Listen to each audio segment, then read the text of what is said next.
What are you going to read from tonight? Do you read something the same in every city, or do you? I don't read much. No. I just read a little quick thing. Mm-hmm. No, it's been a couple different things. I'm not sure what I might read a little piece from. I forget all the titles of them. When I woke up with the horrible old Santa, the old man. Mm-hmm. I might read from that. I don't know. I don't like reading out loud because I feel like That's the opposite of how you made it. part of that, yeah. And then I feel like people really want to just. I've seen authors read, and I find I can't bear it Mm-hmm. to see someone read their work.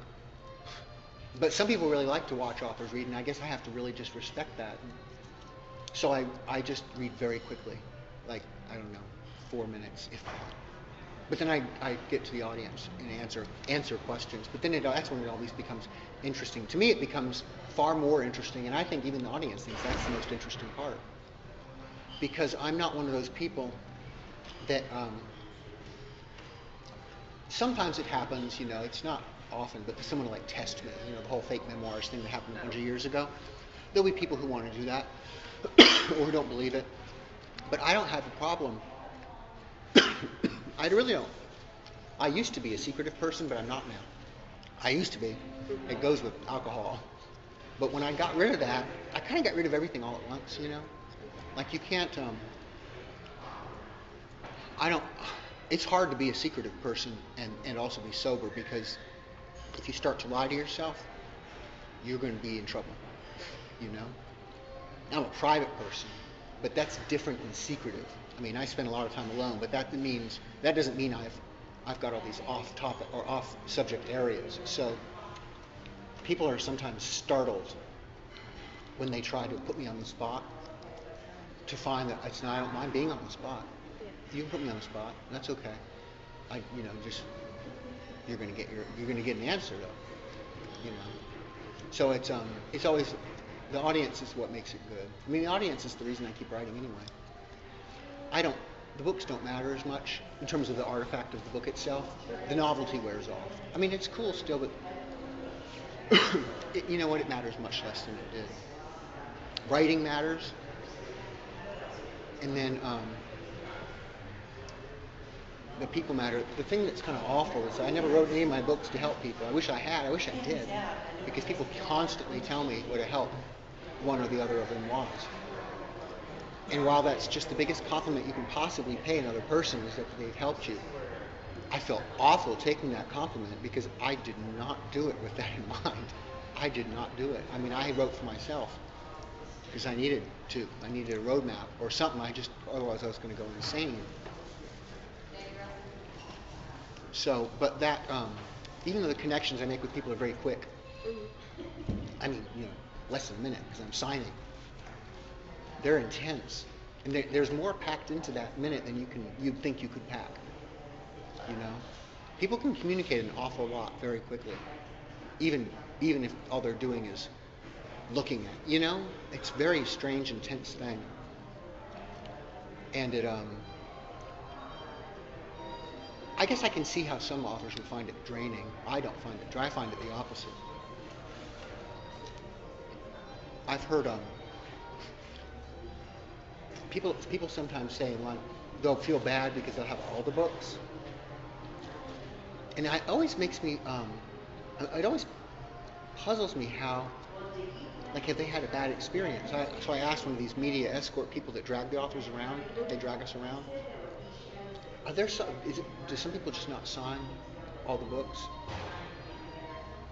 I thought back, and there have been a couple times when I hadn't either, but that's because I couldn't, because there was some scheduling thing, so they would announce that I'm just signing it, which I didn't like, but I just, all right.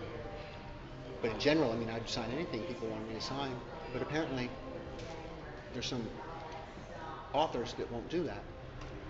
So I try to imagine being that author, seeing the people who read me as a drain. I mean, I guess I can imagine how someone might go down that road, but why be an author? At that point, why would you do it? It would seem to be just,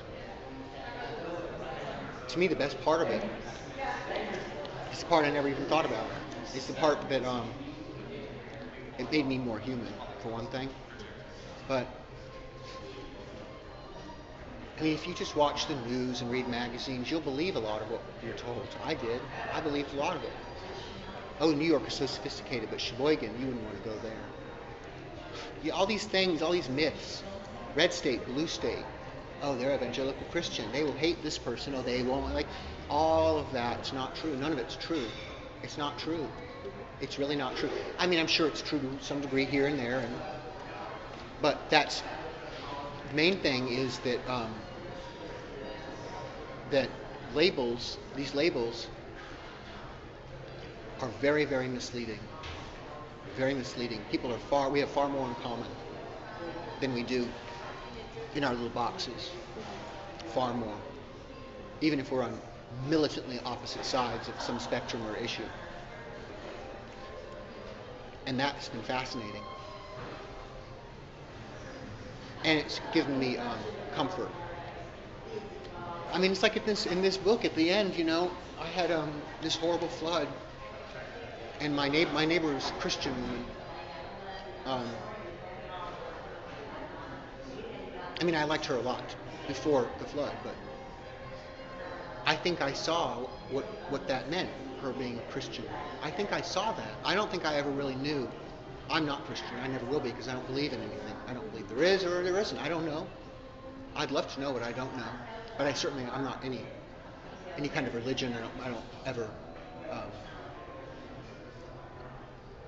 There's no set of things I believe in, and it's not lonely.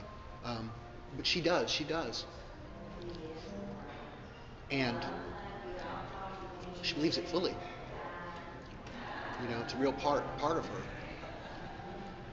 and it's not like she did much. It's almost like you wrote a story about a woman who brings some sandwiches over and helps you clean up some water. What? But it wasn't like that. It was one of those you had to be there moments. So I had to write it because you had to be there. You have to read it. You have to. I don't even know if I've done it justice in that. It was the way she did it. That it was huge thing. Now I feel like I only want to always live next to a Christian and a Mormon.